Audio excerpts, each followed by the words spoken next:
যতটা আনন্দ নিয়ে আজ আমি বাড়ির থেকে বেরোচ্ছি ঠিক ততটাই দুঃখ ঘটেছে আজ আমার জীবনে।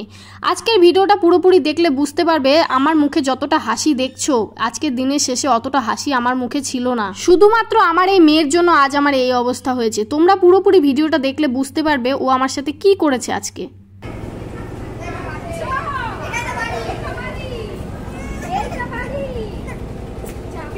অন করাই আছে তো।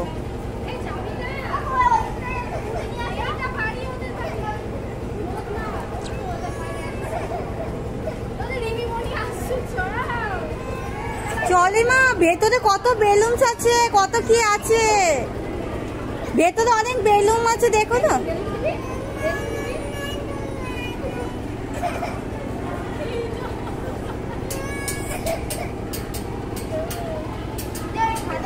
এইবার আসি আসল কথায়। দেখেছো তো কি করলো আমার মেয়ে? কিছুতেই আমাদের যে অনুষ্ঠানে আমি আজকে আসছিলাম সেই অনুষ্ঠানেও আসবে না। কারণ একটাই, আমি বলেছিলাম যে আজকে ওর বৃষ্টি মিমির সাধের অনুষ্ঠান হচ্ছে, ওদের বাড়িতে আজকে যাব। তা ওদের অনুষ্ঠানটা ওদের বাড়িতে হয়নি, লজে হয়েছে। আমি ওকে লজে কেন নিয়ে গেলাম, বৃষ্টি মিমির বাড়িতে কেন নিয়ে গেলাম না, এইটাই হচ্ছে ওর মেন প্রবলেম। তা যাই হোক, আমরা যখন গেলাম আমার মেয়ে যখন কোনো কথা শুনছিল না, সবাই মিলে লজ থেকে বেরিয়ে আসলো ওকে নেওয়ার জন্য, কিন্তু ও কোনোভাবেই গেল না লজের ভিতরে। আমি তখন ভিখারির মতো লজের গেটের সামনে বসেছিলাম। তারপর আর কি করব, আমার বান্ধবীর সামনে যেতে পারিনি, সোজা খেতে চলে আসলাম। খেয়ে দিয়ে তারপরে আমার কাকির কাছে ওকে দিয়ে শেষমেশে আমি আমার বান্ধবীর কাছে পৌঁছাতে পারলাম।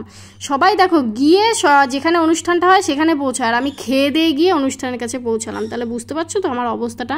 আমার মেয়ে আজকে যা জ্বালিয়েছে সেটা কি বলবো, কোনোদিন এইরকমভাবে ও জ্বালায় না, কিন্তু আজকে প্রচণ্ডভাবে জ্বালিয়েছে।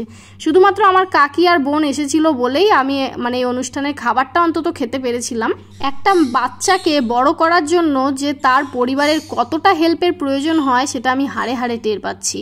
তো যাই হোক, কাকি আমার মেয়েকে নিয়ে বাড়ি চলে গেল বলে আমি আমার বান্ধবীর কাছে পৌঁছাতে পারলাম, একটু আনন্দ করতে পারছিলাম। 10 মিনিট পরেই আবার কাকি আমাকে ফোন করে বললো যে তোর মেয়ে খুব কান্নাকাটি করছে, বাড়ি চলে আয়। তাহলে বুঝতে পারছো তো একটা মা হওয়ার কত জ্বালা। ইচ্ছে থাকলেও খুব আনন্দ করতে পারি না গো। তোমরা ক্যামেরার ওপারে যেটা দেখো সেটা হয় না আমাদের সাথে সব সময়।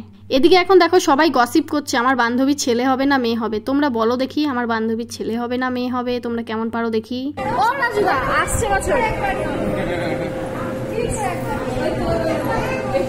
তোমরা কতটুকু গেস করবে কি করবে না সেটা আমি জানি না, তবে আমার মনে হচ্ছে আমার বান্ধবী ছেলে হবে। তোমাদের কি মনে হচ্ছে সেটা তোমরা কমেন্ট করে জানিও। আর আমার বান্ধবীকে অনেক অনেক আশীর্বাদ করো। আজকের মতো শেষ, টাটা, বাই বাই।